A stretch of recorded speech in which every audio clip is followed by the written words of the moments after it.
Good morning everyone. आज हम बेटा इलेक्ट्रोकेमिस्ट्री चैप्टर का एक्सरसाइज क्वेश्चंस करेंगे। प्रीवियस वीडियो में हमने इंडेक्स कंप्लीट किए थे फ्रॉम क्वेश्चन नंबर 1 to 15। आज हमारा पहला क्वेश्चन एनसीईआरटी एक्सरसाइज का। मैंने वैल्यूज पहले ही लिख दी। इस पहले क्वेश्चन में उसने ये पर्टिकुलर 5 एलिमेंट्स बोले हुए हैं और वो बोल रहा है कि इनमें से कौन एक दूसरे को उसके सॉल्ट सॉल्यूशन में से डिस्प्लेस करेगा। देखो, सॉल्ट सॉल्यूशन का किसी मेटल के साथ रिएक्शन, किसी एक मेटल का सॉल्ट सॉल्यूशन और उसका रिएक्शन किसी दूसरे मेटल से हो रहा है, तो इसमें ना ये जो मेटल हम यूज करते हैं ये इस बंदे का सॉल्ट सॉल्यूशन का रिडक्शन करवाता है। तो इनमें से वो डिस्प्लेस कर पाएगा जिसकी रिडक्शन पावर सबसे ज्यादा होगी। और रिडक्शन पावर, जो रिडक्शन पावर है, दैट डिपेंड्स मोर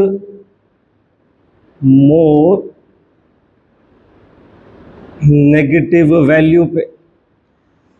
किसकी मोर नेगेटिव वैल्यू? पूरा लिख दें, more negative value of E not पे। जिसका इलेक्ट्रोड पोटेंशियल जितना ज्यादा नेगेटिव, अब ढूंढो इसमें सबसे ज्यादा नेगेटिव कौन? मैग्नीशियम। तो इन सब में सबसे ज्यादा रिडक्शन पावर मैग्नीशियम की है और मैग्नीशियम इनमें से किसी भी एलिमेंट के सॉल्ट सॉल्यूशन में से उसे भगा दे। देखो, समझो क्या कहना चाह रहा हूं। मान लो जिंक का सॉल्यूशन होता और मैं उसे मैग्नीशियम दे देता, तो वो क्वेश्चन में पूछ रहा है कि क्या मैग्नीशियम जिंक को निकाल देगा? बिल्कुल निकाल देगा। MgSO4 और जिंक अलग होगा। क्यों हो रहा है ऐसा? तो मैग्नीशियम और जिंक की वैल्यूज को कंपेयर करो। मैग्नीशियम की वैल्यू -2.37, जिंक की वैल्यू -0.76। तो किसकी ज्यादा नेगेटिव वैल्यू है भाई? मैग्नीशियम की। जिसकी ज्यादा नेगेटिव है वो ज्यादा रिड्यूसिंग पावर रखता है और वो सॉल्ट सॉल्यूशन में से मेटल को डिस्प्लेस कर सकता है। तो इनको अरेंज करने के लिए बोला उसने। तो अरेंजमेंट क्या आया देखो, सबसे ज़्यादा पावर मैग्नीशियम की, मैग्नीशियम के बाद एल्यूमिनियम की, एल्यूमिनियम के बाद, एल्यूमिनियम हो गया, मैग्नीशियम हो गया, नेगेटिव में अगला बचा जिंक की, जिंक के बाद Fe की, और सबसे कम पावर किसकी निकली यहाँ? कॉपर की। So this is the order and answer of question number 1। So moving on to question number 2। एक बार पढ़िए, मैं डाटा लिख दूं जरा क्वेश्चन नंबर 2 का। कॉपी पेन उठा लो बेटा, नोट्स बनाते रहो। बार बार रिपीट करोगे क्वेश्चंस को तो वो माइंड में जाके सेट बैठेंगे।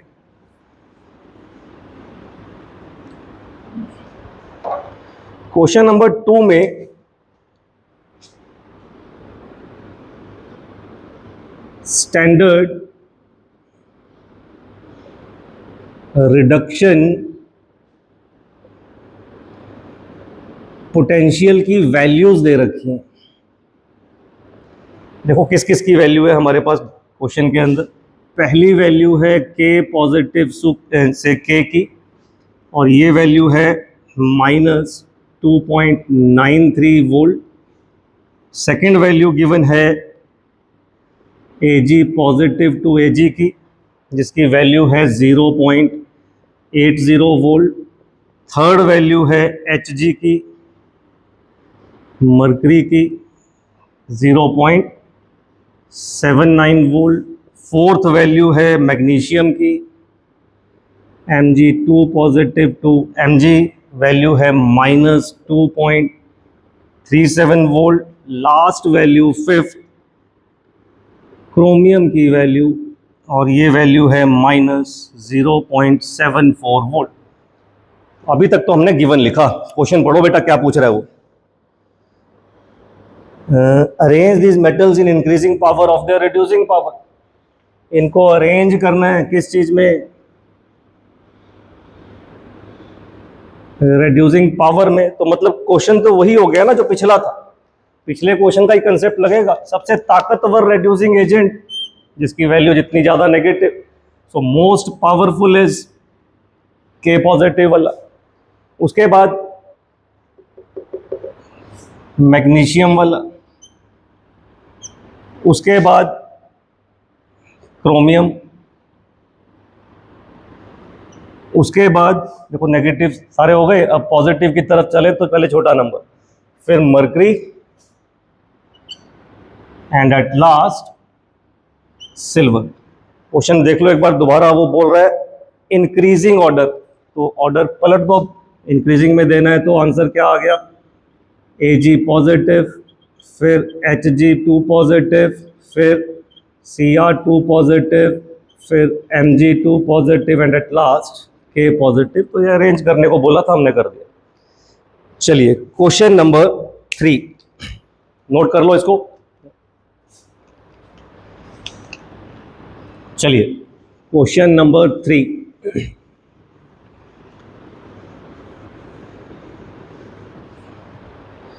क्वेश्चन नंबर 3 में डिपिक्ट द गैल्वेनिक सेल जिसमें रिएक्शन हो रहा है। रिएक्शन क्या हुआ, Zn solid plus 2 times Ag positive gives you Zn2 positive plus 2 times Ag। एक तो वो कह रहा है सेल बनाओ, depict the cell. Depict the cell का मतलब रिप्रेजेंट करना है, फोटो नहीं बनानी सेल की, वो जो रिप्रेजेंटेशन होती थी वो देनी। फर्दर शो, देखो first part represent the cell, second part में वो पूछ रहा है which electrode is negatively charge.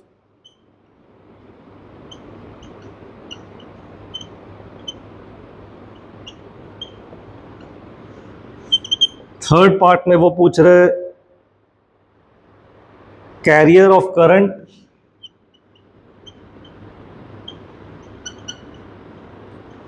Fourth part वो जो पूछ रहा है इसमें इंडिविजुअल रिएक्शंस एट इलेक्ट्रोड।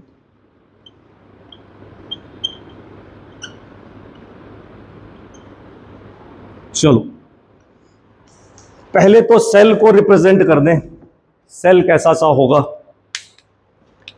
इसमें देख के मुझे क्या पता लग रहा है, जिंक का क्या हो रहा है, ऑक्सीडेशन, सिल्वर का क्या हो रहा है, रिडक्शन। तो cell representation Zn solid changing to Zn2 positive aqueous, double line represent कर रही है सॉल्ट ब्रिज को।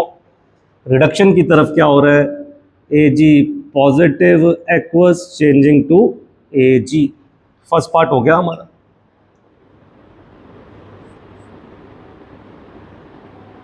Second part, which electrode is negative. भाई नेगेटिव इलेक्ट्रोड, इलेक्ट्रोकेमिकल सेल में इलेक्ट्रोकेमिकल सेल के अंदर जो एनोड था वो नेगेटिवली चार्ज था। और एनोड कौन सा इलेक्ट्रोड होता है जहां पे क्या हो रहा हो, ऑक्सीडेशन। तो यहां ऑक्सीडेशन किसका हो रहा है, जिंक वाले इलेक्ट्रोड का। तो इसका मतलब zinc electrode is negatively charge. Oblique में लिख दूं कि ये जिंक इलेक्ट्रोड जो है वो कैसे काम कर रहा है, as an anode.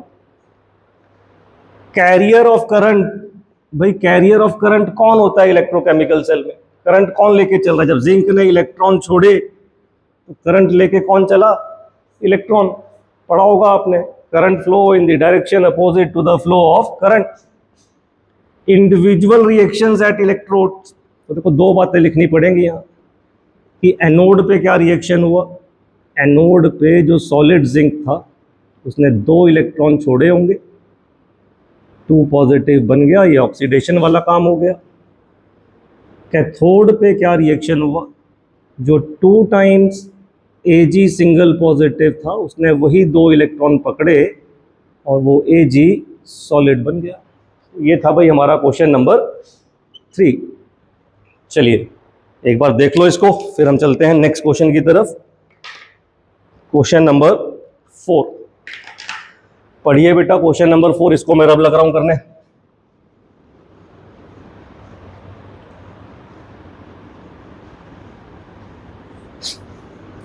Question number 4 में देखो क्या वैल्यूज दे रखी हैं। क्वेश्चन नंबर 4,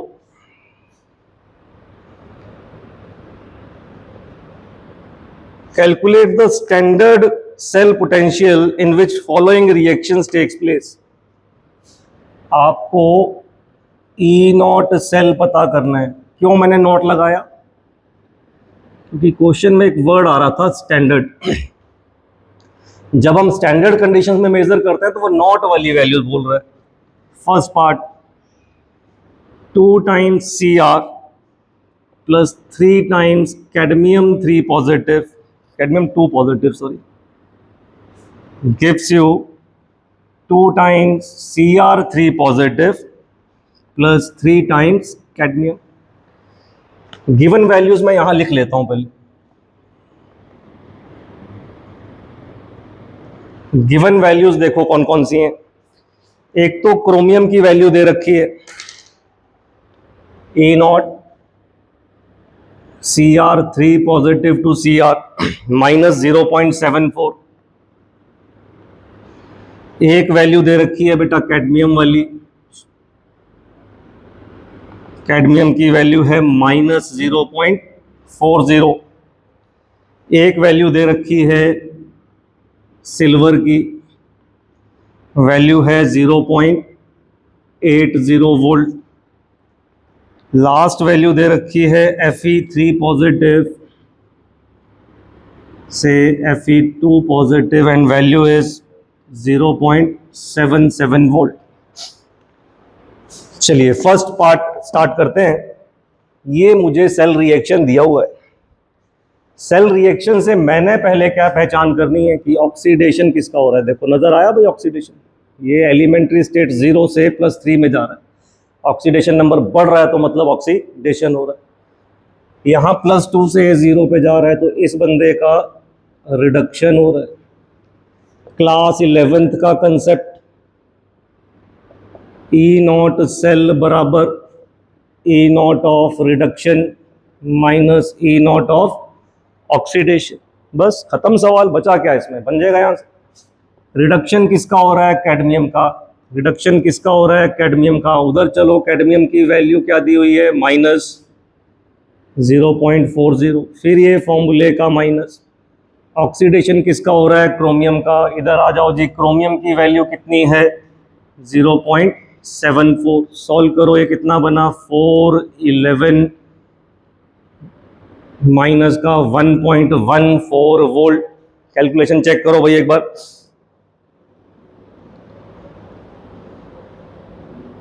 यह वैल्यू, एक सेकंड में वैल्यू चेक करो, ये गलत लिखी है मैंने। ये नेगेटिव है भाई, ये नोट करना। क्रोमियम वाली वैल्यू नेगेटिव थी, तो जब नेगेटिव पुट की तो यहाँ पॉजिटिव बनना चाहिए था। तो क्या आंसर आ रहा है? ये बचा आपका 0.34 वोल्ट। ये गलती हो गई थी भाई, ठीक है। क्रोमियम की वैल्यू नेगेटिव में थी। चलो सेकंड पार्ट देखो। सेकंड पार्ट का मैं रिएक्शन लिख रहा हूं यहां। फॉर्मूला सेम चलना है। सेकंड पार्ट में दिया हुआ है Fe2 positive plus Ag positive gives you Fe3 positive plus Ag। कुछ नहीं है, सिर्फ कंफ्यूज करने की कोशिश कर रहा है यहां पे आपको। दोनों तरफ आयनिक चीजें नजर आ रही हैं, कोई बात नहीं। चलो पहचान करो बेटा दोनों। Fe2 पॉजिटिव से 3 पॉजिटिव नंबर बढ़ रहा है तो इस बंदे का तो ऑक्सीडेशन हो रहा है। यहां सिल्वर एलिमेंट्री है तो ये +1 से 0 जा रहा है, इस बंदे का रिडक्शन हो रहा है। और फॉर्मूला ये रहा मेरे पास, तो रिडक्शन माइनस ऑक्सीडेशन। रिडक्शन किसका है? सिल्वर का। सिल्वर की वैल्यू ये रही, माइनस ऑक्सीडेशन किसका है? Fe वाला। Fe की वैल्यू ये रही। सॉल्व कर दो, क्या बचा? 0.80 में से 0.77 माइनस करके आंसर आ जाएगा आपका। चलो ये आंसर तो आते रहेंगे, इस क्वेश्चन पे शायद एक आधा पार्ट और भी है, लेकिन मैं कुछ और देख रहा हूँ कि क्वेश्चन में आगे पूछ रहा है डेल्टा जी नॉट भी बताइए, है ना, ये रह गया देखना पहले, डेल्टा जी नॉट भी बताइए। Delta G naught means Gibbs free energy का फॉर्मूला क्लास 11 से हम देख रहे हैं, minus n F E naught cell. चलो फर्स्ट पार्ट को वापस याद करो, फर्स्ट पार्ट रह गया था ना, फर्स्ट पार्ट को वापस याद करो। एन कितना था वहां, फर्स्ट पार्ट की रिएक्शन में क्रोमियम को चेक कर लो, एक ही चीज देख लो, 2 टाइम्स सी आर से 2 टाइम्स सी आर 3 पॉजिटिव था उसमें फर्स्ट इक्वेशन में, है ना। तो क्रोमियम यहाँ एलिमेंट्री 0, तो इधर नंबर बन रहा है 0 और इधर बन रहा है 6, तो एन की वैल्यू कितनी हो गई 6, ये आया -6। फैराडे कांस्टेंट की वैल्यू 96500, और उस फर्स्ट पार्ट में ई नॉट सेल कितना आया था 0.34। इनको मल्टीप्लाई कर दो आपस में, ये आपका 19680 -19680 आ जाएगा सॉल्व करके। और डेल्टा जी नॉट जब सॉल्व करके आप पता करते हो, उसकी यूनिट क्या होती है बेटा, जूल पर मोल। बेटर उसमें अगर आंसर देना है तो इसको स्टैंडर्ड यूनिट में चेंज करो, 1000 से डिवाइड कर दो। जब मैं इसको 1000 से डिवाइड करूंगा तो क्या बन गया, ये 196.8, यूनिट क्या हो गई, किलो जूल पर मोल। सेकेंड पार्ट पे आ जाओ, सेकेंड पार्ट का ई नॉट सेल आ चुका है। अब हमें बताना है delta G naught minus n F E naught cell. N check करो, इक्वेशन आपके सामने है, एन चेक करो, इक्वेशन आपके सामने है।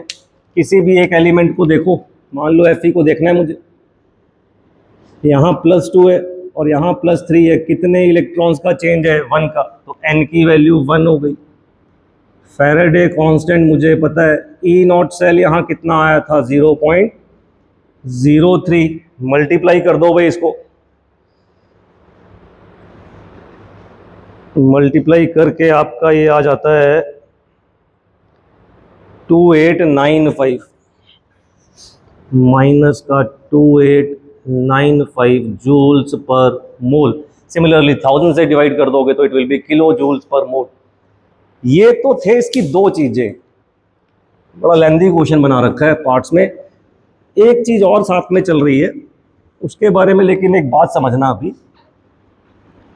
इक्विलिब्रियम कांस्टेंट की बात चल रही है।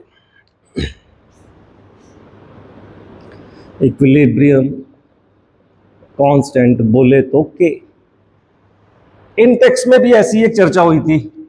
इक्विलिब्रियम कांस्टेंट बनेगा कब, जब रिएक्शन में इक्विलिब्रियम आ चुका होगा, और जब इक्विलिब्रियम आ चुका होगा तो ई सेल क्या हो जाता है 0। अच्छा, ई सेल अगर 0 हो जाता है तो फॉर्मूला बन जाता है ई नॉट सेल बराबर 0.0591/n log ऑफ के। चलिए फर्स्ट पार्ट में ई नॉट सेल कितना आया था 0.34, इधर as it is. First part में एन कितना था भाई, फर्स्ट पार्ट में एन कितना था 6, मल्टीप्लाई बाय लॉग के। 6 इसको नियरली 0.01 पे काट रहा है, तो लॉग के क्या बना 0.34/0.01, और सॉल्व करके इसको हम आंसर अपना लॉग के का ही देंगे।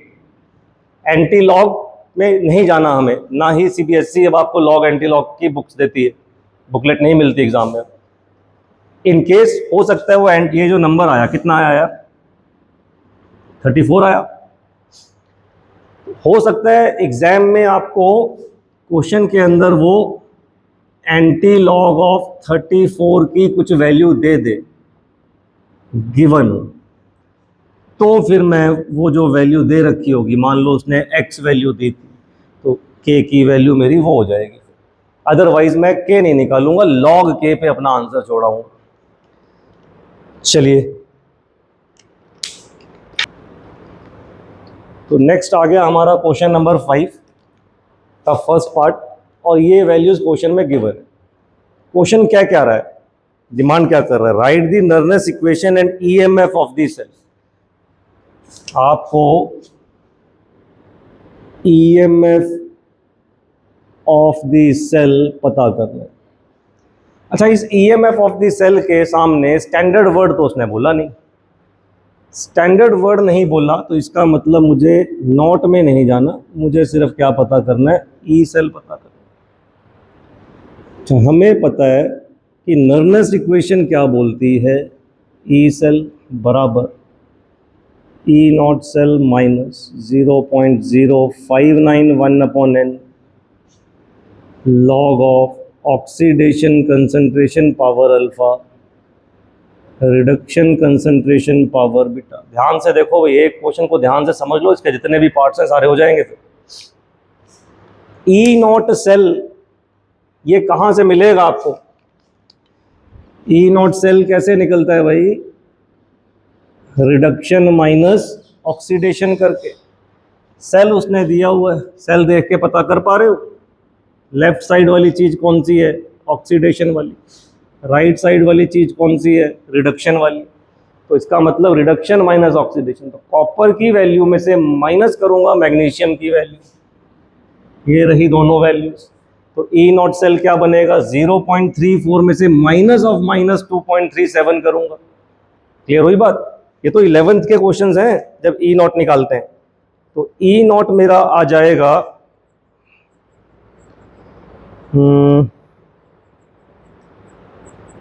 2 पॉइंट कितना बना, देखो इन दोनों को जोड़ के 0.34 माइनस ऑफ माइनस 2.37, 2.71 बन गया। तो E cell is equal to 2.71 minus 0.0591/n। N ढूंढो भाई कितना, कितने इलेक्ट्रॉन लगे, 2, चाहे इसमें देख लूँ कितने लगे, 2। लॉग ऑफ ऑक्सीडेशन वाले की कंसंट्रेशन क्या चल रही है, 0.001, इसको मैं 10 की पावर -3 लिख दूँ। कोफिशिएंट अल्फा, अल्फा क्या होता है कोफिशिएंट, अगर इसकी इक्वेशन बनाऊंगा तो कोफिशिएंट कितना बनेगा, दोनों में सेम चेंज है तो कुछ कोफिशिएंट नहीं बनेगा। रिडक्शन वाले की वैल्यू कितनी चल रही है, 10 की पावर -4। क्या आंसर बना ये, 2.71 माइनस 0.03, ये इसको लगभग 0.03 पे काट रहा है। लॉग ऑफ क्या बचा, 10 की पावर 4 ऊपर गया नेगेटिव वाला, प्लस हो जाएगा तो 10 बचा। लॉग 10 की वैल्यू 1 होती है, तो मेरे पास बचा कुछ इतना। इसको देख लो माइनस करके क्या आता है, 11 में से 3 गए 8, 6, 2.68 वोल्ट। पहले क्वेश्चन का आंसर आ गया। क्लियर हुआ भाई। चलो इसका सेकंड पार्ट देखते हैं। सेकंड पार्ट देखो, फॉर्मूला सेम रहने वाला है, मैं फॉर्मूला रब नहीं कर रहा। सेकंड पार्ट में हमें रिप्रेजेंटेशन जो दे रखी है वो है Fe से Fe2 पॉजिटिव,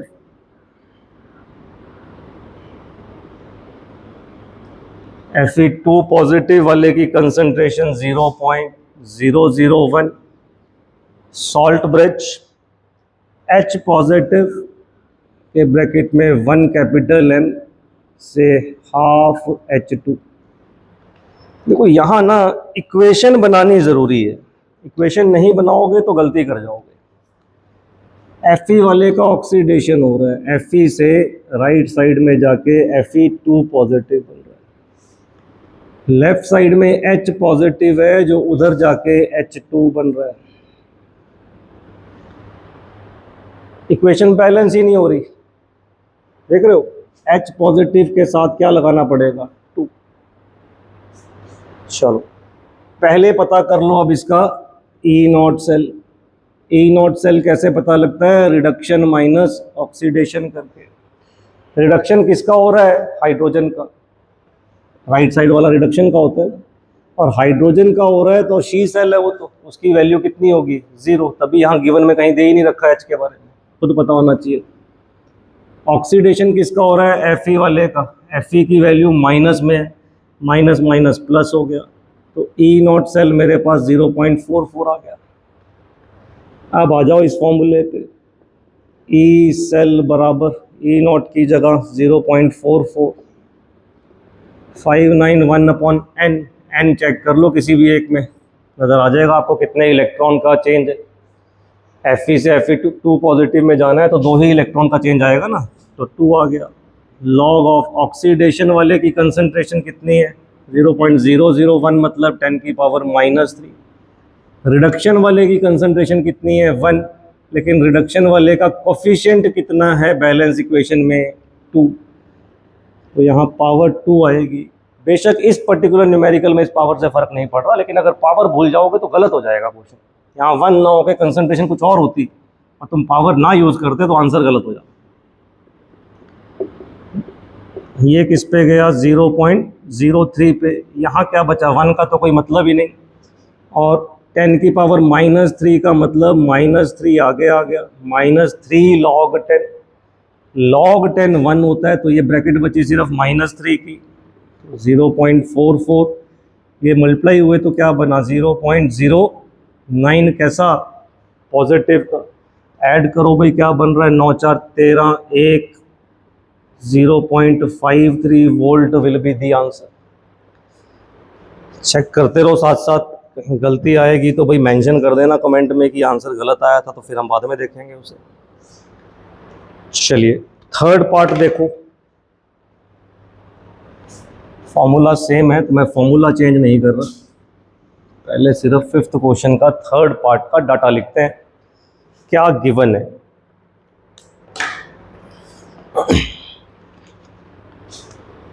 क्वेश्चन नंबर 5 का थर्ड पार्ट। Sn चेंज हुआ है Sn2 पॉजिटिव में, जिसकी कंसंट्रेशन है 0.050 molar. Salt bridge H positive के बारे में लिखा हुआ है 0.020 कैपिटल M से हाफ H2। क्वेश्चन सेम है, क्वेश्चन में कोई नई बात नहीं है। इक्वेशन बना देते हैं चलो इसकी। Sn चेंज होके उधर जाके बना है जी Sn2 पॉजिटिव, लेफ्ट साइड से H पॉजिटिव राइट साइड में जाके बना है H2। हाइड्रोजन्स को बैलेंस किया 2, चार्ज भी बैलेंस हो गया। N की वैल्यू पता लग गई मुझे, कितनी हो गई, 2। नीचे वाले पार्ट को रब कर दो, N की वैल्यू 2 नज़र आ गई होगी सबको। और अगर N2 हो गया तो उससे पहले अब हम E नॉट सेल निकाल लें। E नॉट सेल कैसे निकलेगा, right minus left, right side में हाइड्रोजन है मतलब शी सेल 0, लेफ्ट में कौन है, Sn की वैल्यू माइनस में 0.14, माइनस माइनस प्लस हो गया, तो E नॉट सेल तो मेरा ये आ गया। अब यहाँ आ जाते हैं इस फॉर्मूले पे, E सेल क्या बना, 0.14 माइनस 0.0591 अपॉन N। N कितना बताया था अभी आपको, 2। लॉग ऑफ ऑक्सीडेशन किसका हो रहा है भाई, ध्यान से देखना भैया, ऑक्सीडेशन किसका हो रहा है, Sn का। कंसंट्रेशन कितनी है, 0.050। Sn का कोई कोफिशिएंट बना यहाँ नहीं, तो पावर में ज़रूरत नहीं। रिडक्शन किसका हो रहा है, हाइड्रोजन का, वैल्यू कितनी है 0.020, और बैलेंस्ड इक्वेशन में उसका कोफिशिएंट 2 था तो ये पावर में 2 आया। चलिए further, E cell is equal to 0.14 minus 0.03। इसको देखते हैं क्या करें यार, क्या लिख सकता हूँ इसे। लॉग के बाद न्यूमरेटर में मैं क्या लिख सकता हूँ, 5 इंटू 10 की पावर -2 लिख सकता हूँ इसे। सिमिलरली इसको 2 इंटू 10 की पावर -2 और स्क्वायर ऊपर था, चेक करो जी ऐसा बन जाएगा। फर्दर दोबारा लिखें, लॉग ऑफ 5 इंटू 10 की पावर -2, नीचे वाला स्क्वायर ओपन किया तो 2 का स्क्वायर 4 और 10 की पावर -4। ये 10 की पावर -4 ऊपर जाएगा, ऊपर गया तो ऊपर हो गया 10 की पावर +2, 10 की पावर +2 का मतलब 100, 100 का मतलब 4 से कट सकता है वो। दोबारा करें, लॉग ऑफ 5 और ये 100, 500 अपॉन 4, 500 अपॉन 4 कितना होगा 125। तो 125 का लॉग कैसे देखें, देखो 125 का मतलब क्या है, अगर देखो 5 5 5 3 बार मल्टीप्लाई होंगे तब आता है 125। तो क्या मैं ऐसा लिख सकता हूँ, लॉग 5 की पावर 3 है ये, और अगर ये log 5 की पावर 3 है तो ये क्या बना 3 टाइम्स log 5। log 5 की वैल्यू आपको दे रखी होगी, ठीक है, log 5 की वैल्यू रखेंगे,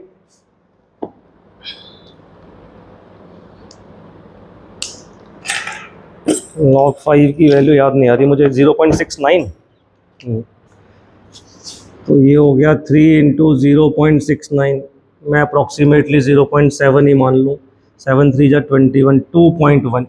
तो भाई तुम्हारा ये वाला पार्ट सॉल्व करके 2.1 आ रहा है।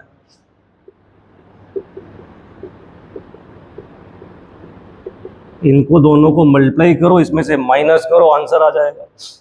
और आंसर आपका ये आ जाना चाहिए, सेकंड पार्ट है ना ये, 0.07 के आसपास आंसर आ जाएगा। आंसर आने के बाद यूनिट लगानी नहीं भूलनी है, वोल्ट में यूनिट जरूर लगानी है। थर्ड और फोर्थ पार्ट बेटा हमने थर्ड पार्ट तक कर लिया, फोर्थ पार्ट आपके लिए छोड़ रहा हूँ, आप खुद ट्राई करके देखना, नहीं हो पाएगा तो मुझे कमेंट करना, फिर देखते हैं। चलते हैं क्वेश्चन नंबर 6 की तरफ।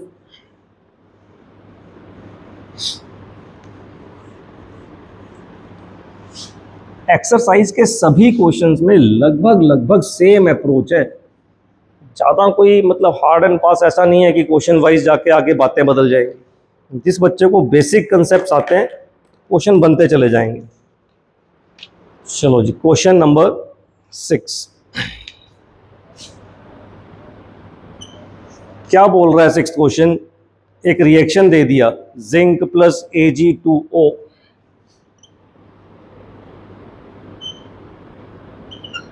gives you Zn2 positive plus 2 times Ag। मैंने बेसिक सी इक्वेशन लिख ली। कैलकुलेट, पता क्या करना है, एक तो पता करना है E नॉट, एक पता करना है शायद delta G naught for the reaction. Given क्या है, गिवन है E naught Zn2 positive to Zn की वैल्यू, गिवन है E नॉट Ag पॉजिटिव से Ag की वैल्यू कितनी दे रखी है भाई, 0.34344। हो कैसे होगा, ऐसा सा तो अभी किया था थोड़ी देर पहले। E नॉट जो पता करने को बोल रहा है, that is equal to E naught of reduction minus E naught of oxidation. Equation को देखो, चेक करो किसका ऑक्सीडेशन हो रहा है यार, ऑक्सीडेशन जिंक का होता हुआ नजर आ रहा है, और किसका रिडक्शन हुआ है, सिल्वर वाले का रिडक्शन हुआ है। कैसे पता लगा, क्योंकि यहाँ कंपाउंड फॉर्म में है, तो यहाँ ऑक्सीडेशन स्टेट है सिल्वर की, ये एलिमेंट्री है 0। तो रिडक्शन माइनस ऑक्सीडेशन, रिडक्शन वाले की वैल्यू 0.344 माइनस ऑफ माइनस 0.76, तो ये आपका E नॉट सेल आ जाएगा। कितना बना ऐड करके देखो, 344 एंड 76, 4 10 1 11 पॉइंट इधर था ना, 1.104 वोल्ट। E नॉट आ गया। सेकेंड पार्ट पे चलो, क्या पता करना है, delta G naught, formula -NF E naught cell, n पता करो जी, अब क्वेश्चन में से एन ढूंढो। मिल पा रहा है आपको? जिंक देखो, Zn से Zn2 पॉजिटिव, कितने इलेक्ट्रॉन यूटिलाइज हुए? 2, -2, F की वैल्यू 96500। ई नॉट सेल हमने ये पता किया था 1.104। इसको मल्टीप्लाई कर दो, सिर्फ आपका काम मल्टीप्लाई करना है। जो भी आंसर आएगा उसकी यूनिट क्या बन जाएगी? जूल्स पर मोल। तो ये आसान सा क्वेश्चन नंबर 6 था, क्वेश्चन नंबर 6। तो ये क्वेश्चन नंबर 6 था। क्वेश्चन नंबर 7,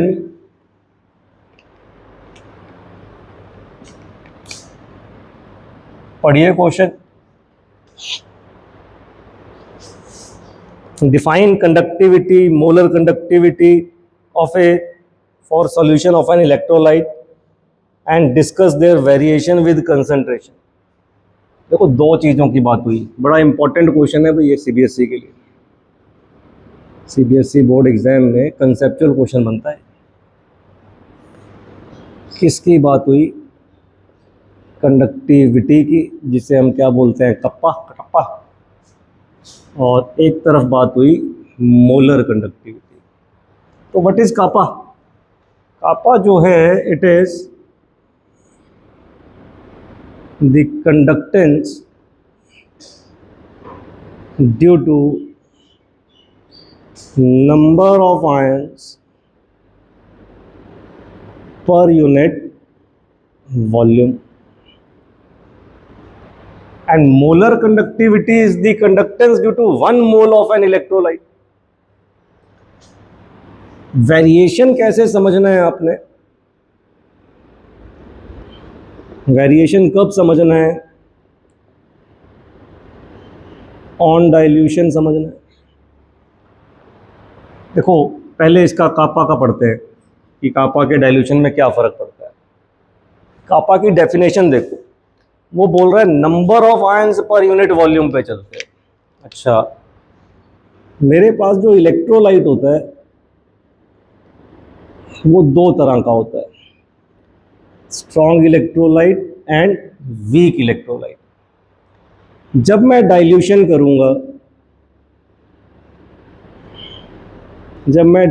करूंगा, स्ट्रॉन्ग इलेक्ट्रोलाइट 11 में पढ़ रहे थे आप। स्ट्रॉन्ग इलेक्ट्रोलाइट्स जो होते हैं वो होते हैं जो 100% डिसोसिएट हो जाते हैं, और उनमें अगर तुम और पानी डालो तो वो तो पहले ही टूट चुका था, फर्दर और नहीं टूटता। तो डाइल्यूशन पे alpha does not increase. Alpha means dissociation नहीं बढ़ेगा यहाँ। लेकिन होगा क्या? डाइल्यूशन करने पे डिस्टेंस बिटवीन आयंस इंक्रीज कर जाएगा। आप पानी डाल दोगे, नए आयंस नहीं बने, लेकिन जो ऑलरेडी आयन एग्जिस्ट कर रहे थे उनके बीच की दूरी बढ़ती चली जाएगी। जब आयंस के बीच की दूरी बढ़ जाएगी तो उनके बीच में लगने वाला फोर्स ऑफ अट्रैक्शन कम हो जाएगा। तो इसका मतलब उनकी मोबिलिटी, उनका हिलना डुलना बढ़ जाएगा। हिलना डुलना बढ़ गया तो भाई कापा बढ़ गया। ठीक बोल रहा हूं मैं? गलत तो नहीं चला गया? गलत बोल दिया मैंने, मोलर की हेडिंग दी थी यहाँ, तो मैं मोलर की तरफ चला गया। कापा पढ़ रहे हैं हम, है ना? इसके बारे में पढ़ रहे हैं बेटा। कापा किस बात पे डिपेंड करता है? आयंस पर यूनिट वॉल्यूम पे। और जब डाइल्यूशन करते हो तो आयंस पर यूनिट वॉल्यूम क्या हो जाते हैं? डिक्रीज। ये तो इन टेक्स्ट में भी आई थी बात, मैंने ऐसा कुछ डायग्राम बनाया था कि इतनी जगह ये आयंस पड़े, आपने और पानी डाल दिया, वॉल्यूम यहाँ तक पहुँच गया, आयंस यही रहे, तो आयंस की गिनती वॉल्यूम के हिसाब से कम हो गई, और उसी पे तो ये कापा डिपेंड करता है। तो कापा की वैल्यू क्या हो गई? डिक्रीज। तो चाहे स्ट्रॉन्ग इलेक्ट्रोलाइट है चाहे वीक इलेक्ट्रोलाइट है, कापा को कोई फर्क नहीं पड़ता।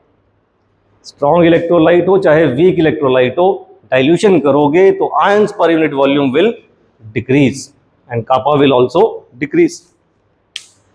मोलर कंडक्टिविटी को देखो,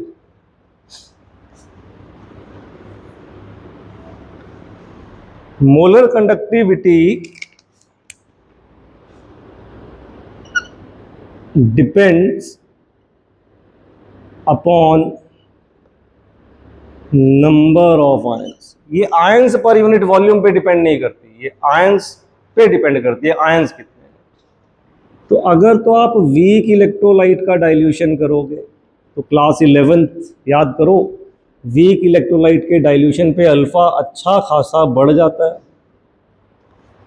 अच्छा खासा अल्फा बढ़ जाता है तो मीन्स आयंस की काउंटिंग बढ़ जाती है। आयंस बढ़ गए तो मोलर कंडक्टिविटी भी बढ़ जाती है। लेकिन अल्फा ज़्यादा बढ़ रहा है तो वीक इलेक्ट्रोलाइट के केस में मोलर कंडक्टिविटी भी अच्छी खासी बढ़ जाती है। अभी बनाएंगे, ग्राफ बनाएंगे इस पर। स्ट्रॉन्ग इलेक्ट्रोलाइट जो हैं उनका अगर मैं डाइल्यूशन करता हूं तो alpha no change,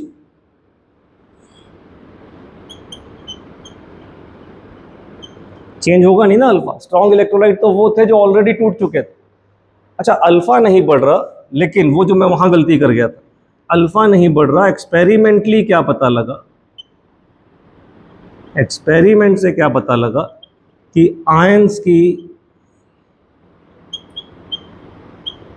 mobility increase कर गई ना, क्योंकि आयंस के बीच में डिस्टेंस बढ़ गया, मोबिलिटी इंक्रीज कर गई तो मोलर कंडक्टिविटी बढ़ गई। अच्छा, अब मोलर कंडक्टिविटी का ग्राफ भी आपके सिलेबस में, ये क्वेश्चन अगर आता है तो आप ग्राफ भी शो करोगे। क्या कहता है वो ग्राफ, एक्स एक्सिस पे स्क्वायर रूट ऑफ कंसंट्रेशन लिया, वाई एक्सिस पे मोलर कंडक्टिविटी ली। स्ट्रॉन्ग इलेक्ट्रोलाइट यहां बैठा था इस पॉइंट पे। अच्छा, अगर यहां बैठा था तो उसकी कंसंट्रेशन यहां कुछ चल रही थी। मैं लेफ्ट साइड जा रहा हूं तो कंसंट्रेशन कम कर रहा हूं, अगर मैं इधर चलूंगा तो कंसंट्रेशन कम के बारे में सोच रहा हूं। कंसंट्रेशन कम कब होती है, जब तुम क्या कर देते हो, डाइल्यूशन कर देते हो। तो डाइल्यूशन पे ग्राफ इधर आ रहा है, देखो मोलर कंडक्टिविटी बढ़ती जा रही है, डाइल्यूशन पे मोलर कंडक्टिविटी बढ़ती जा रही है। और ये ग्राफ किसका है, स्ट्रॉन्ग इलेक्ट्रोलाइट का। देखो यहाँ देखो, स्ट्रॉन्ग इलेक्ट्रोलाइट डाइल्यूशन पे मोलर कंडक्टिविटी बढ़ती जा रही है, बढ़ रही है बस। वीक इलेक्ट्रोलाइट में देखो डाइल्यूशन पे, मतलब उधर से इधर आऊँगा जब, मोलर कंडक्टिविटी बहुत सारी बढ़ जाती है। वीक इलेक्ट्रोलाइट में जब मैं डाइल्यूशन, कलर चेंज कर दूँ, वीक इलेक्ट्रोलाइट में जब मैं डाइल्यूशन की तरफ गया तो मोलर कंडक्टिविटी ठीक ठाक बढ़ गई। तो ये जो लाइन बनाई मैंने, ये किसके लिए बनी, वीक इलेक्ट्रोलाइट के लिए। इसी में स्ट्रॉन्ग इलेक्ट्रोलाइट वाले कर्व को अगर मैं आगे एक्सटेंड कर दूं तो ये पॉइंट जहाँ पे वो वाई एक्सिस को इंटरसेक्ट करता है, तो यहाँ कंसंट्रेशन कितनी हो गई, 0। और ये कहलाता है, ये पॉइंट कहलाता है limiting molar conductivity. Limiting molar conductivity क्या होती है, limiting molar conductivity is the conductivity eight infinite dilution. Infinite dilution मतलब इतना डाइल्यूशन की कंसंट्रेशन 0 हो जाए। क्या आप ये वैल्यू, लिमिटिंग मोलर कंडक्टिविटी की वैल्यू वीक के लिए पता कर सकते हो बेटा, कभी भी नहीं, क्योंकि वीक इलेक्ट्रोलाइट का कर्व उसके साथ कभी इंटरसेक्ट ही नहीं करेगा। तो ये था हमारा क्वेश्चन नंबर 7। चलिए क्वेश्चन नंबर 8 पढ़िए। क्वेश्चन नंबर 8 न्यूमेरिकल है, गिवन वैल्यूज लिखो कॉपी में।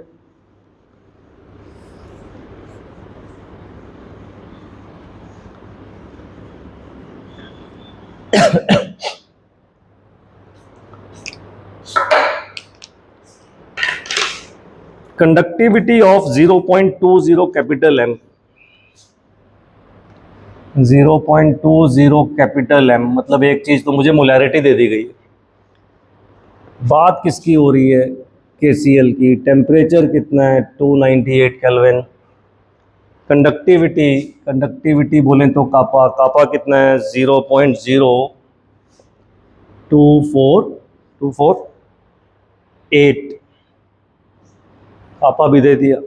Calculate its molar conductivity, calculate its molar conductivity, ये आपका साइमन पर सेंटीमीटर। मोलर कंडक्टिविटी का फॉर्मूला थ्योरी में पढ़ा था हमने, कापा इंटू 1000 अपॉन मोलैरिटी होता है। कापा उसने सजा के दिया हुआ है तुम्हें, सारा कुछ तो पढ़ा है यहाँ, 1000 एज इट इज। मोलैरिटी ये दे रखी है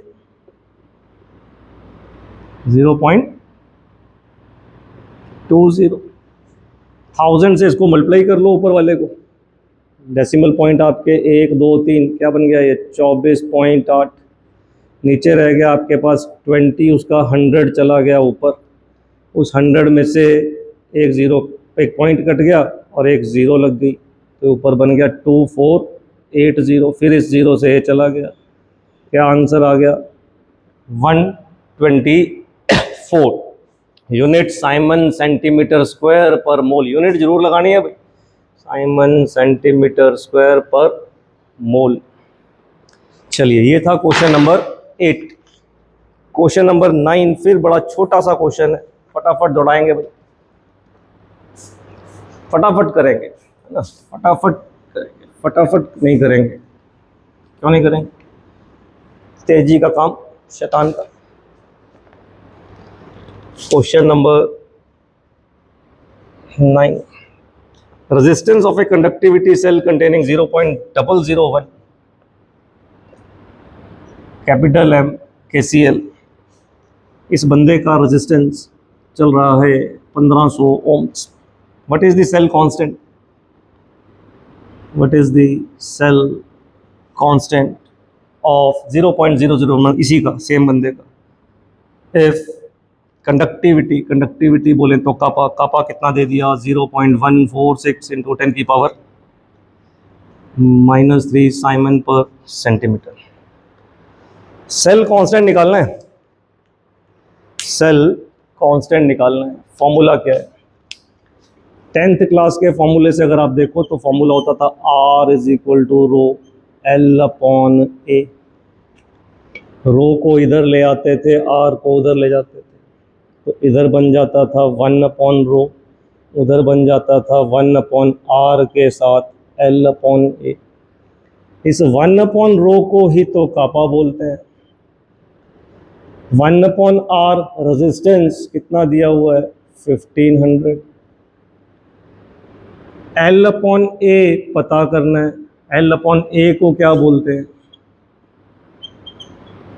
सेल कांस्टेंट। यहाँ कापा वाली वैल्यू रख लो, कितनी है 0.146 इंटू 10 की पावर -3, तो L अपॉन ए कितना बन गया 0.146 10 की पावर -3 मल्टीप्लाई बाय 1500, मल्टीप्लाई कर दो इनको, 10 की पावर साथ में आ जाएगी कुछ ना कुछ, क्या बन रहा है 0.219। यूनिट क्या आएगी, यूनिट सेल कांस्टेंट की कैसे आती है, सेल कांस्टेंट में क्या है, लेंथ है और नीचे एरिया है। लेंथ की यूनिट सेंटीमीटर, एरिया की यूनिट सेंटीमीटर स्क्वायर, तो ये क्या बना सेंटीमीटर इनवर्स। क्वेश्चन नंबर 10 अमूमन हम नहीं किया करते, ग्राफ का क्वेश्चन है, तो ग्राफ कभी भी नहीं आता आपके यहाँ बोर्ड में बनाने के लिए। 10th क्वेश्चन को मैं स्किप कर दूंगा भाई। 11th क्वेश्चन देखिए,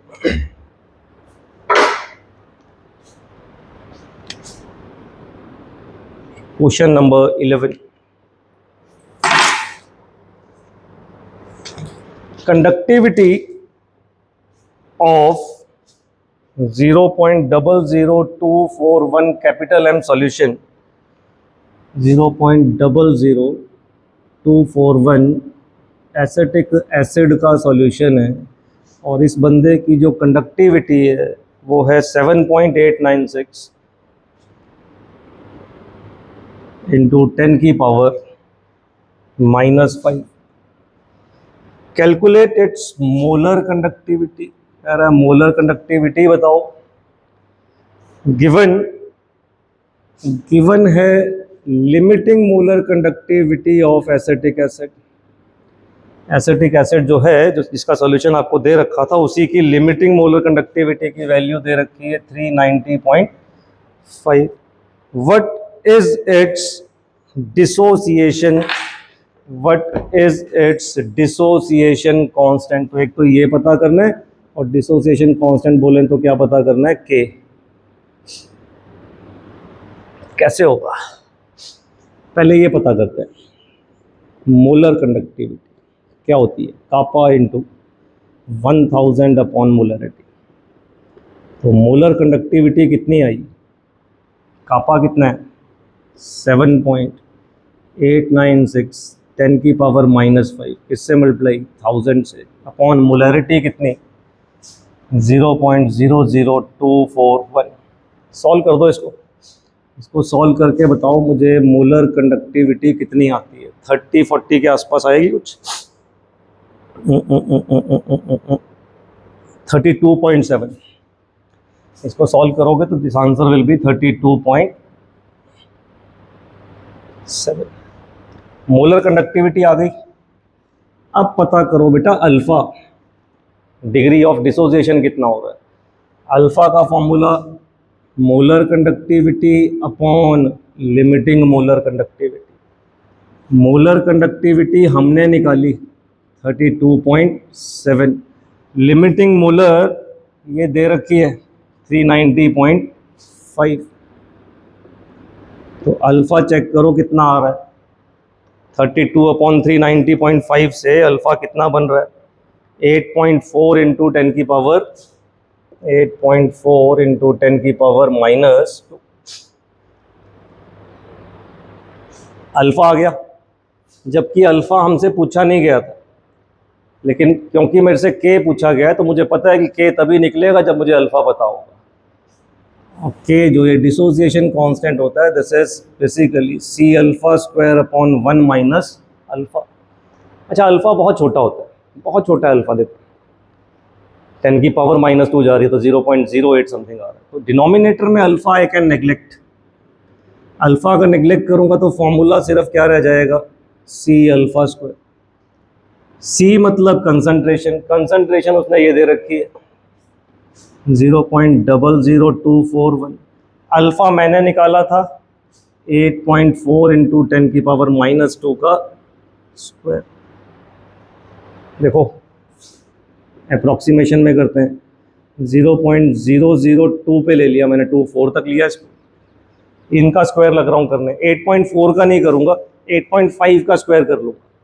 8.5 का स्क्वायर एक दिन वैदिक की मैंने ट्रिक्स डाली थी। 5 का स्क्वायर 25, 8 का अगला नंबर 9, 8 9 जा 72, डेसिमल 1 की जगह 2 हो गए 72.2, और 10 की पावर -2 का हो गया 10 की पावर -4। बस अब आपके पास ये रह गया, इन दोनों को मल्टीप्लाई कर दो कि एक आंसर दे दो। तो ये था हमारा क्वेश्चन नंबर 11। तो क्वेश्चन नंबर 11 था भाई। 12th देखिए, क्वेश्चन नंबर 12 फैराडे लॉ का क्वेश्चन है। बड़े आसान से क्वेश्चन है, अगले 2-3 आपको पता करना है how much faraday required, how much charge required for first part 1 mole Al3 positive to Al। 1 mole Al3 positive से Al डिपॉजिट करवाना है तो कितने फैराडे लगेंगे, कितना चार्ज लगेगा। तो फैराडे लॉ में हमने क्या सीखा था कि NF चार्ज अगर आप दे देते हो तो कितनी चीज डिपॉजिट हो जाती है, मॉलिक्यूलर मास के बराबर। And molecular mass is equivalent to 1 mole, और वो क्वेश्चन में पूछ भी 1 मोल के लिए रहा है। तो मैं क्यों ना n पता करूं पहले। देखो चेंज क्या हो रहा है, Al3 पॉजिटिव से Al बनाना चाह रहे हो तो अकेला Al एलिमेंट्री मतलब 0, कितने इलेक्ट्रॉन लगेंगे? 3, तो n बन गया 3। तो आंसर क्या आ गया मेरा? NF ही तो लगना है 1 मोल में। 1 मोल के लिए कितना लगना है? NF, N3 है, तो फर्स्ट पार्ट का आंसर क्या आ गया? 3F। सेकेंड पार्ट देखो, सेकेंड पार्ट में वो बोल रहा है 1 मोल कॉपर 2 पॉजिटिव 2 कॉपर, 1 मोल कॉपर 2 पॉजिटिव 2 कॉपर। अब तो क्लियर हो रहा है कितना n है? 2। और फैराडे लॉ क्या कह रहा है? NF से 1 मोल, पूछ भी 1 मोल के लिए रहा है यार, तो इसका आंसर कितना आया? 2F। थर्ड पार्ट में वो थोड़ा सा खेलने की कोशिश कर रहा है आपके साथ कि आप जल्दबाजी में आंसर गलत दो। 1 मोल MnO4 नेगेटिव से Mn2 पॉजिटिव। यहाँ पे जब हम पेपर चेक करते हैं बोर्ड वाले, तो हम देखते हैं कि बहुत से बच्चे इस वाले पार्ट को गलत करते हैं, n की वैल्यू निकालने में गलती कर जाते हैं। भाई यहाँ की ऑक्सीडेशन स्टेट देखो, इस Mn पे क्या है? +7 आएगी। तो अब ये +7 से +2 कितने इलेक्ट्रॉन? 5। और 5 इलेक्ट्रॉन, तो इसका मतलब n कितना हो गया बेटा आपका? 5 हो गया। और फैराडे लॉ क्या कह रहा? NF से जमा कराऊंगा 1 मोल, और पूछ भी 1 मोल के लिए रहे हो, तो आंसर क्या आ गया? बोलो, आंसर क्या आ गया? 5F।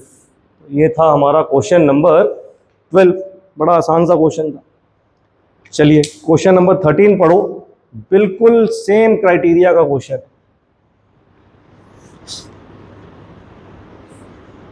क्वेश्चन नंबर 13 में वो पूछ रहा है how much electricity is required.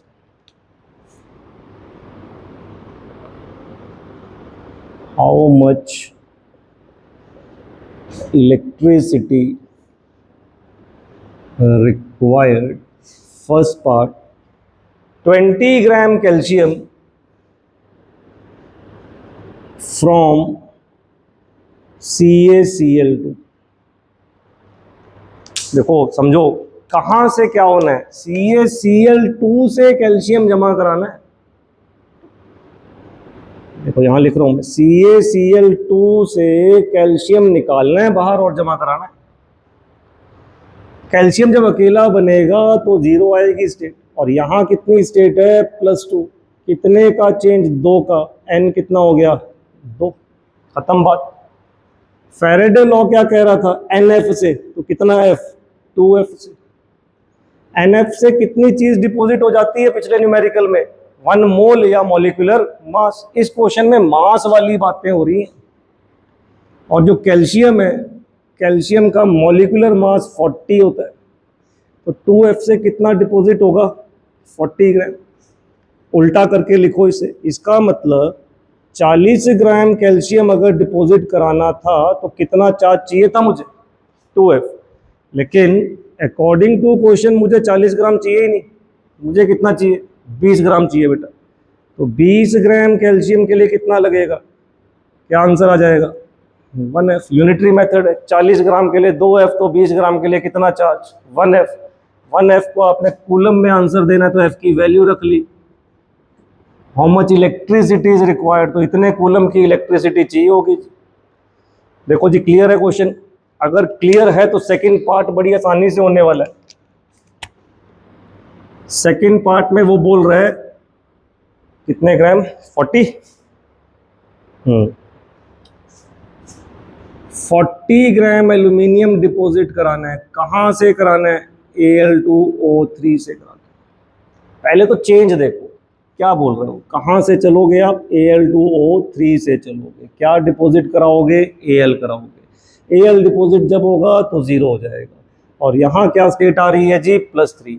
कितने इलेक्ट्रॉन्स यूज हुए? 3। n की वैल्यू क्या हो गई? 3। फैराडे लॉ, इसका मतलब कितने F चाहिए? 3F चाहिए। 3F से कितनी चीज डिपॉजिट हो जाती है? 1 मोल हो जाती है या मॉलिक्यूलर मास हो जाता है? एल्यूमिनियम का मॉलिक्यूलर मास कितना होता है? 27 ग्राम। उल्टा करके लिखेंगे तो 27 ग्राम एल्यूमिनियम डिपॉजिट कराना था, तो कितना चार्ज? 3F। क्वेश्चन पढ़ो अकॉर्डिंग टू क्वेश्चन। मुझे नहीं कराना 27, मुझे कितना कराना है? 40। तो 40 के लिए कितना बना ये 40 इंटू 3f/27। सॉल्व करो इसे, 9 4.4f इतना चार्ज लगेगा। चलिए क्वेश्चन नंबर 14, चलो 13 तक हो गए। क्वेश्चन नंबर 14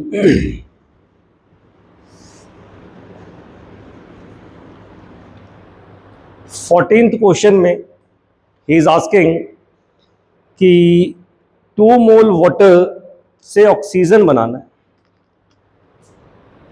क्वेश्चन नंबर 14 का फर्स्ट पार्ट, 2 मोल वाटर से ऑक्सीजन बनाना है। क्वेश्चन है क्या यार, यहाँ एक्चुअली इस बुक में क्वेश्चन लिखा नहीं हुआ, 3 का 9। एक सेकंड में क्वेश्चन निकाल लूँ बुक में।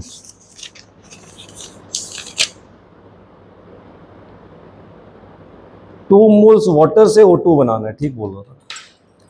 2 मोल्स वाटर से O2 बनाना है, तो पता क्या करना है, कूलम पता करना है कितने लगेंगे।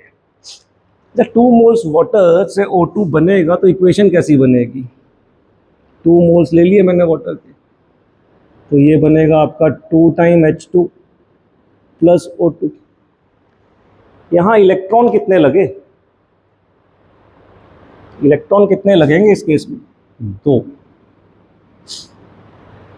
H पॉजिटिव की बात आएगी ना, देखो मान लो, चलो यहाँ से समझो, जब H2O टूटता है तो H positive and OH negative बनता है। इस OH नेगेटिव से ही O2 बनता है, और जब इसके 2 मोल्स होंगे तो ट्वाइस हो जाएगा सब कुछ, तो इलेक्ट्रॉन कितने हो जाएंगे, 2। तो इस तरीके से हमने पता किया कि 2 इलेक्ट्रॉन लगने, और 2 लग रहे हैं, 2f बना इसके लिए। वाटर में लगते हैं 2, गलत लिख दिया हमने। ये देखो H2O से H positive and OH negative. OH negative जब आएगा, ये 4 OH नेगेटिव जब इकट्ठा होंगे तो 2 मॉलिक्यूल्स ऑफ वाटर और एक O2 बना, गलत बोल रहा था। अब 4 OH नेगेटिव में कितने इलेक्ट्रॉन रिक्वायर्ड हो गए, 4। तो बैलेंस इक्वेशन में जहाँ पे 1 O2 बना रहे थे आप, 2 मोल से ऑटोमेटिकली बनेगा, और इलेक्ट्रॉन कितने लग जाएंगे, 4। तो आंसर आपका हो जाएगा कितने फेरेडे चाहिए, 4f। सेकेंड पार्ट है 1 मोल FeO,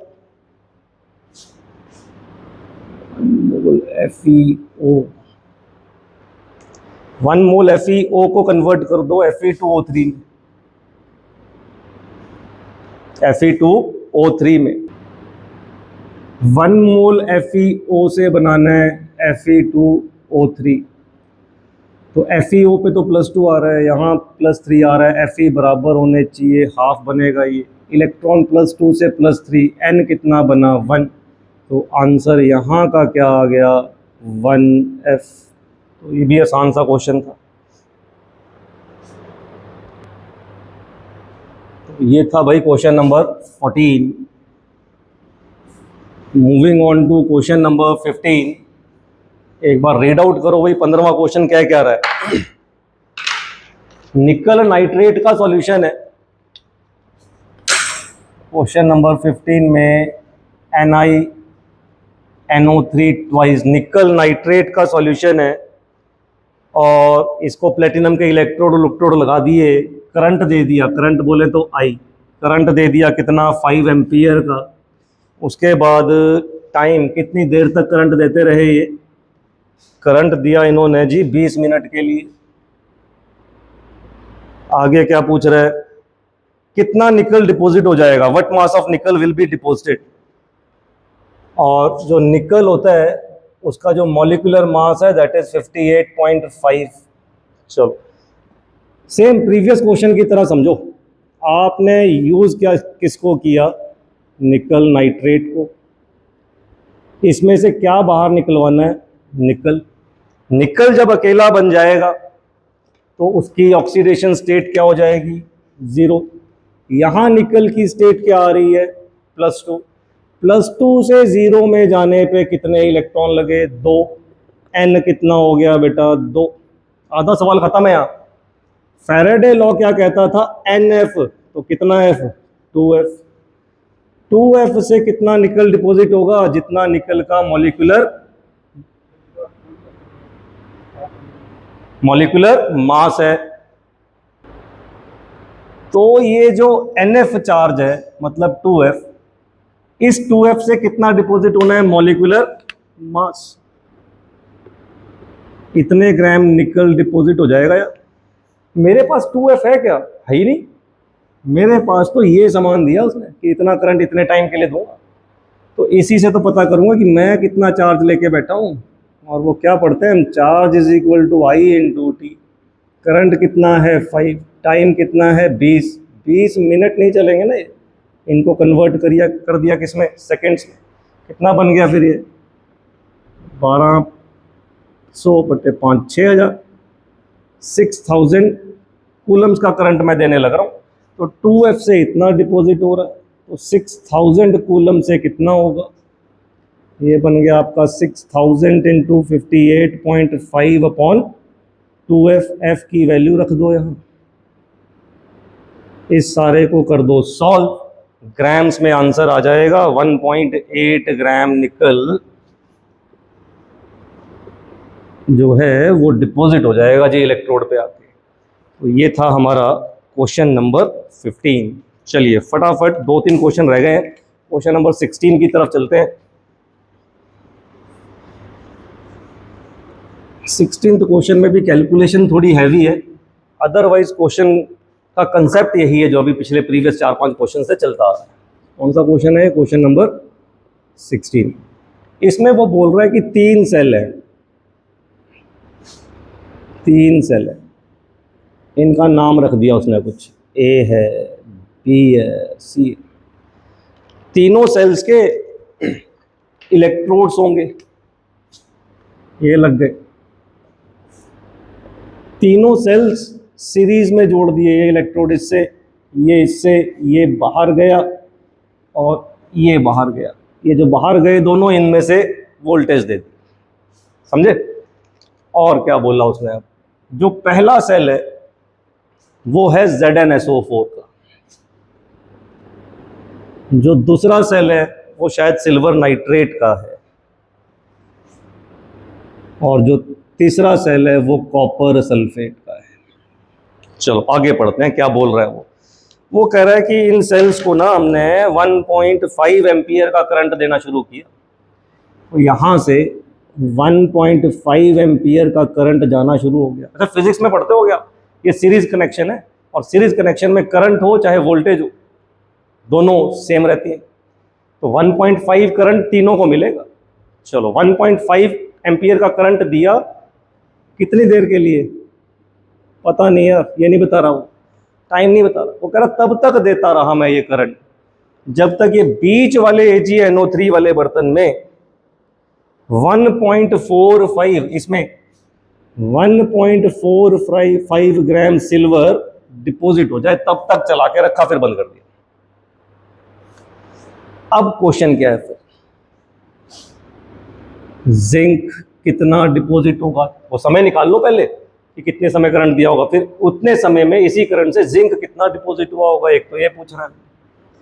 उसी समय में कॉपर कितना डिपॉजिट हो जाएगा, और सबसे पहले तो क्या पता करो, टाइम कितना दिया आपने। तो 3 चीजें पता करनी है। चलो मैं चलता हूं सिल्वर नाइट्रेट वाले बर्तन पे। इस सिल्वर नाइट्रेट के बर्तन में हो क्या रहा है, सिल्वर नाइट्रेट से सिल्वर डिपॉजिट हो रहा है जी।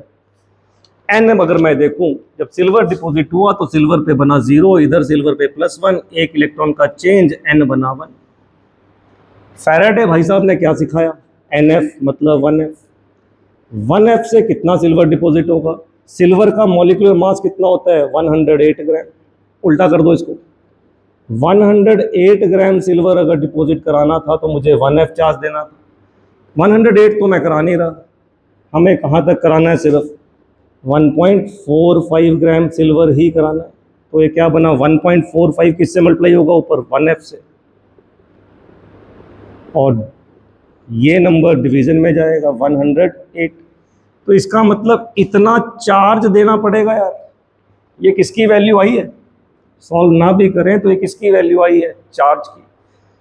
चलो इसको सॉल्व जब करोगे एफ की वैल्यू रख के, तो ये आपके पास आएगा 1295। इसको जब सॉल्व करोगे तो ये नियरली 1295 कूलम्स आ गए। चार्ज आ गया ना, अभी थोड़ी देर पहले बता रहा था कि सीरीज है, करंट आप 1.5 दे रहे हो तो तीनों को यही मिल रहा है।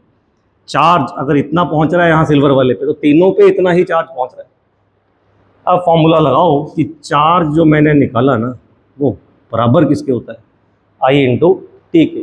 चार्ज मेरा कितना आया 1295, करंट मैंने कितना दिया था 1.5, टाइम मुझे नहीं पता था यार, तो what will be the time, time आ गया मेरा 1295 अपॉन 1.5। सॉल्व करो, ये 800 समथिंग में आंसर आएगा इसका, 863.5 सेकेंड्स। इतने टाइम के लिए करंट दिया गया, हमारा पहला आंसर आ गया।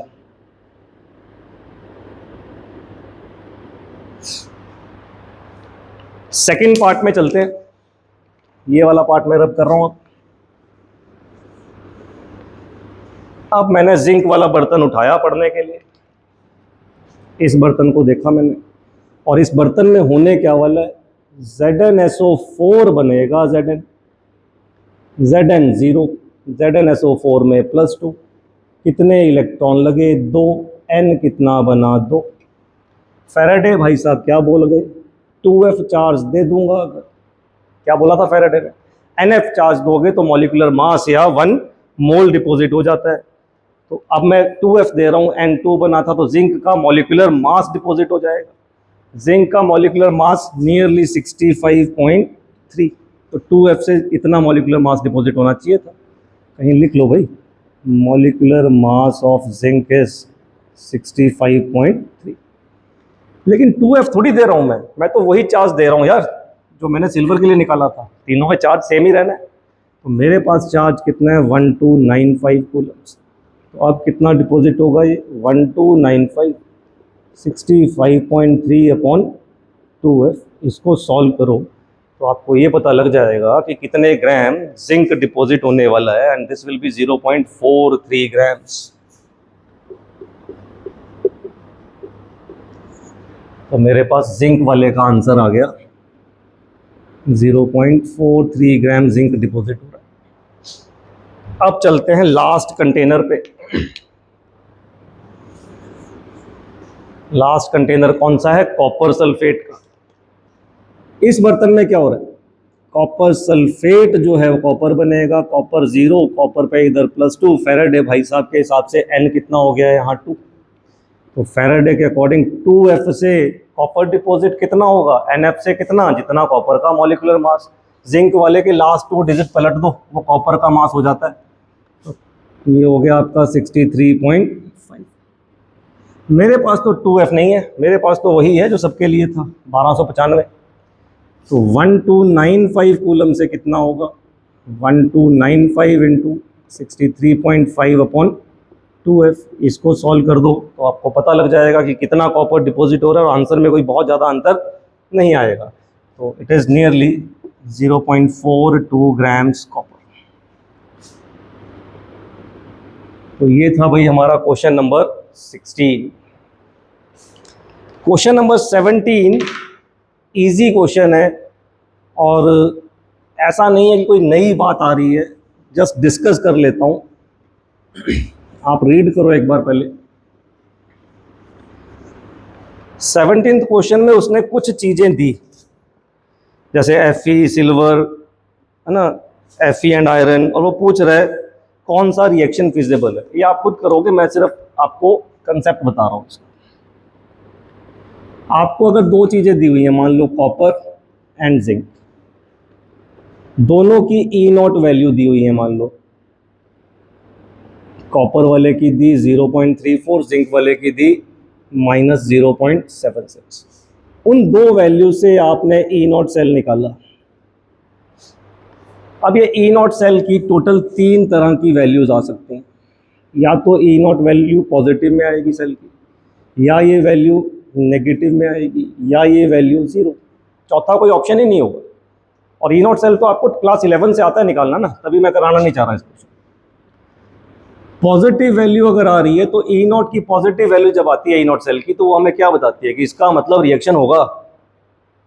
तो अगर ई नॉट सेल की वैल्यू पॉजिटिव आई तो रिएक्शन विल टेक प्लेस। और यही पूछ रहा है वो क्वेश्चन में, जो ऑप्शंस दिए हुए हैं कि इन ऑप्शन में से किस में रिएक्शन होगा। तो आपने ये चेक करना है जिस जिसका ई नॉट सेल पॉजिटिव आएगा कौन सा में रिएक्शन होगा। अगर नेगेटिव आएगा तो नो रिएक्शन है, वहाँ रिएक्शन हो ही नहीं सकता। और अगर जीरो आ रहा है तो इसका मतलब equilibrium. So this is question number 17। Question number 18 important है और इसके 4 पार्ट्स हैं।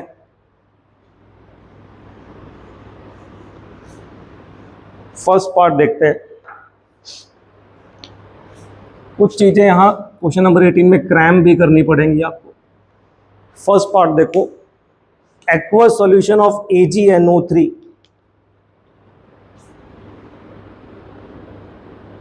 एक्वस सॉल्यूशन है किसका? AgNO3। साथ में उसने बोला सिल्वर इलेक्ट्रोड है। सिल्वर के सिल्वर इलेक्ट्रोड्स। इसका एक कंसेप्ट सिखाता हूं आपको। जिस सॉल्यूशन का इलेक्ट्रोलिसिस कर रहे हो, जैसे AgNO3 का कर रहे हो, उसमें जो मेटल है, अगर उसी मेटल के इलेक्ट्रोड है तो रिएक्शन में वो मेटल ही टेक पार्ट करता है, दूसरी कोई चीज़ आएगी ही नहीं कभी। चलो पहले देखते हैं कि जब इलेक्ट्रोलिसिस स्टार्ट होगा तो यहाँ टूटा कौन कौन। AgNO3 टूटा, Ag पॉजिटिव में और NO3 नेगेटिव में। एक्वस है तो यहाँ वाटर भी पड़ा है, तो वो टूटेगा तो बनेगा H positive and OH negative. लेकिन मैंने आपको क्या सिखाया कि जिस सॉल्ट का सॉल्यूशन है इस मेटल का, अगर उसी के इलेक्ट्रोड है तो रिएक्शन में टेक पार्ट सिर्फ मेटल करता है। देखो रिएक्शन एट कैथोड,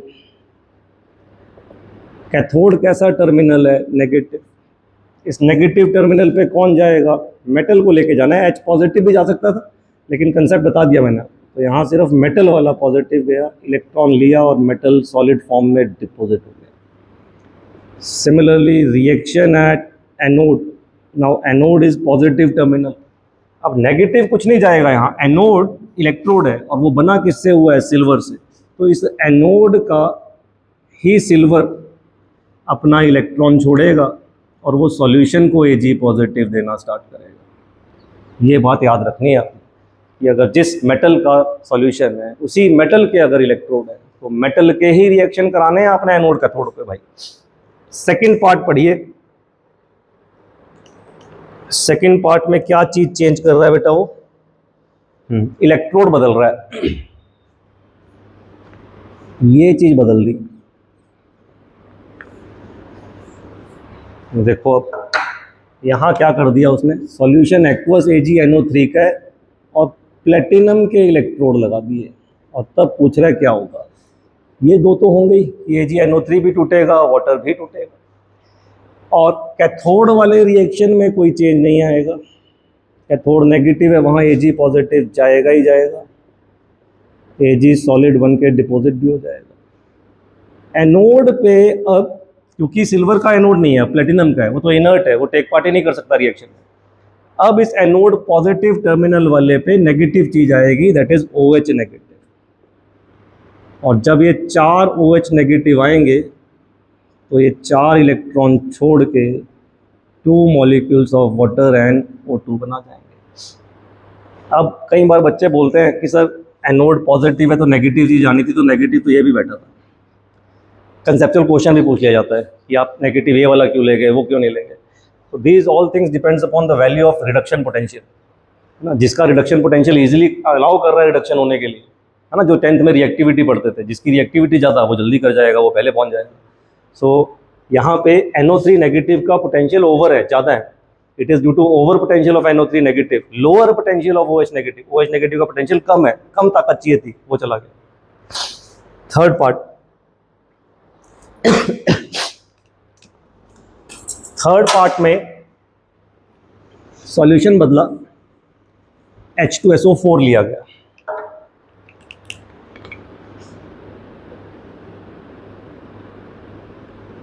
और कैसा, एक्वस।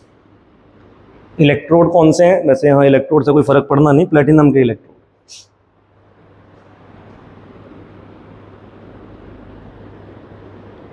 तो H2SO4 टूटा, क्या बनेगा, 2 time H positive, SO4 2 negative. Aqueous है तो वाटर भी टूटा, H positive and OH negative. Cathode का रिएक्शन क्या होगा, कुछ सोचना ही नहीं पड़ रहा, पॉजिटिव चीज़ जानी है, दोनों तरफ से सेम चीज़ है। H पॉजिटिव ने एक इलेक्ट्रॉन लिया, वो H बना। जब ऐसे से 2 H बने तो हाइड्रोजन गैस इवॉल्व हो गई कैथोड पे। एनोड पॉजिटिव टर्मिनल, नेगेटिव ने जाना है, याद रखना है यहाँ पे भी ओवर पोटेंशियल किसका, ओवर नहीं, लोअर पोटेंशियल किसका है, OH नेगेटिव का लोअर पोटेंशियल है, तो वही जा पाएगा। तो ऐसे से 4 OH नेगेटिव 4 इलेक्ट्रॉन छोड़ के 2 मॉलिक्यूल ऑफ वाटर बना गए और O2 बना गए। यहाँ हम लिख देते होते हैं कि ऑक्सीजन गैस इवॉल्व हो गई एनोड पे। चलिए फोर्थ पार्ट देखिए, CuCl2, CuCl2 को करना है एक्वस को प्लेटिनम इलेक्ट्रोड के साथ।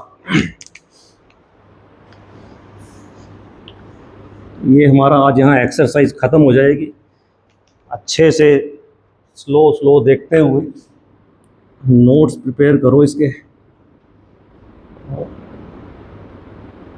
बार बार न्यूमेरिकल्स को करके देखो। चलो सबसे पहले तो ये CuCl2 टूटेगा, ये बना होगा Cu2 positive and 2 times Cl negative. Water भी टूटा होगा, H positive and OH negative में। फिर हम लिख देंगे कि कैथोड नेगेटिव टर्मिनल है और वहाँ कौन जाता है, कॉपर जाता है। कॉपर 2 पॉजिटिव 2 इलेक्ट्रॉन लेके कॉपर सॉलिड बन गया। और यहाँ लिख दो कि copper will get deposited at cathode. Anode कैसा टर्मिनल है, पॉजिटिव, पॉजिटिव पे कौन जाएगा, नेगेटिव, और नेगेटिव में अब कौन जाता है जी, Cl नेगेटिव। Cl नेगेटिव एक इलेक्ट्रॉन छोड़ के Cl बन जाता है, और जब ऐसे से 2 Cl बन जाते हैं तो Cl2 गैस इवॉल्व होती है कहाँ, एनोड पे। तो ये हमारा क्वेश्चन नंबर 18 का लास्ट पार्ट था। यहाँ हमने क्वेश्चन नंबर 1 से लेके 18 तक सारे क्वेश्चन सॉल्व कर दिए इलेक्ट्रोकेमिस्ट्री के। जब वीडियो देखोगे तो पहले इंटेक्स देखो, इंटेक्स के न्यूमेरिकल्स के बाद एक्सरसाइज के क्वेश्चंस करना। मिलते हैं नेक्स्ट वीडियो में जिसमें हम स्टार्ट करेंगे बेटा केमिकल काइनेटिक्स। Thank you.